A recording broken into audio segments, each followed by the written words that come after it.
So this is the central part of Nussbaum's approach, right? She tells us that it is an Aristotelian account. She is using Aristotle as the ground foundation for the capabilities approach. And the reason why she's doing that is because in Aristotelian theory, when we talk about human beings, we talk about human beings possessing human beings and other beings. But for this point, human beings possess two parts, this dunamis and entelechia. Dunamis is the potential that we have.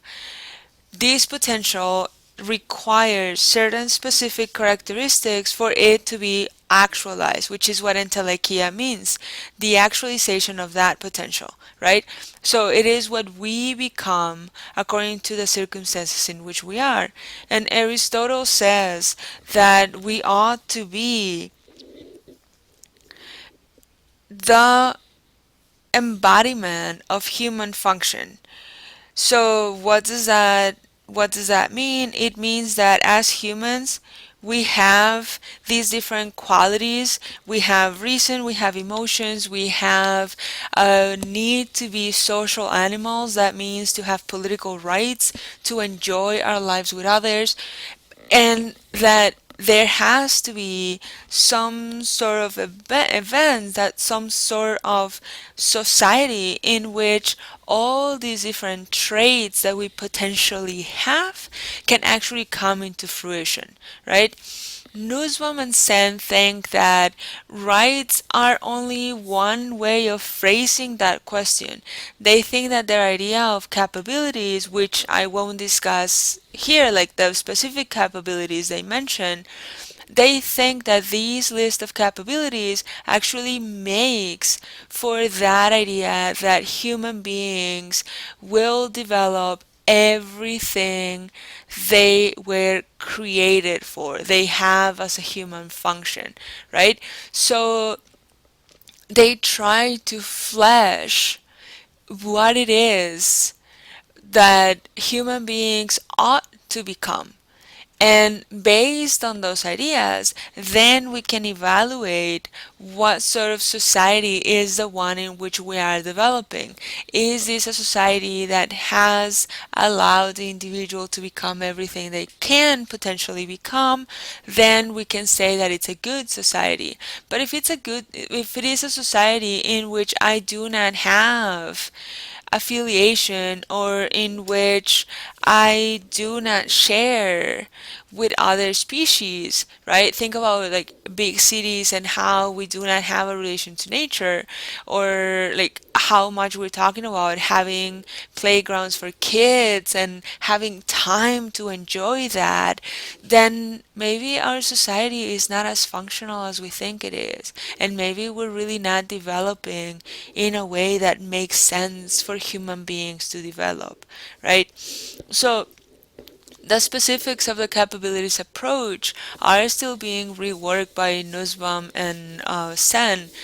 Nussbaum had recently created like a list of 12 capabilities, and then she went back to her original 10 and divided some of them. So this is a process that's in the making, which is different from everything else that we had seen in class, because those philosophers are already gone. Those ideas might be developing, but through other people who have been influenced by them, right?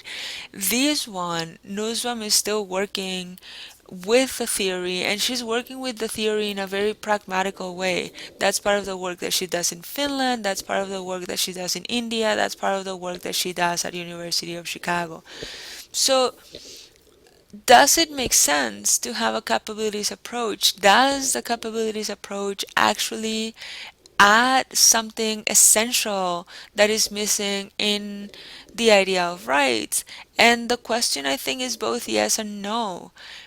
When Nussbaum is pressed with the issue about which ones ought to be the capabilities that are more important for individuals to have, she goes back to those that are political liberties and liberties of conscience, right? So all of those things that you see in the capabilities approach, where the political being develops and I can have individual thoughts that do not have to be influenced by the society in which I am. So she's going back to a liberal account of humanity. She tries to step away from it, but at the end of the day, she is very much a Western centric kind of philosopher who is going to say that that individuality ought to be protected, right? So to me, that's one of the points where I disagree with her.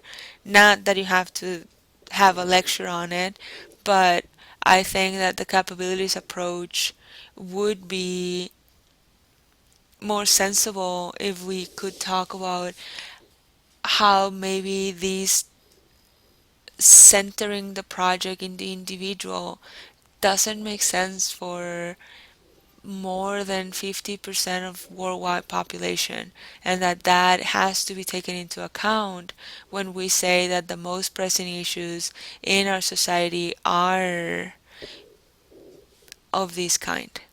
Right. So, as always, please send me whatever questions you have.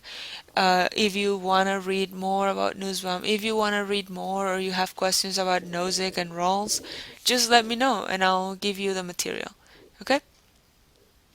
Have a good one.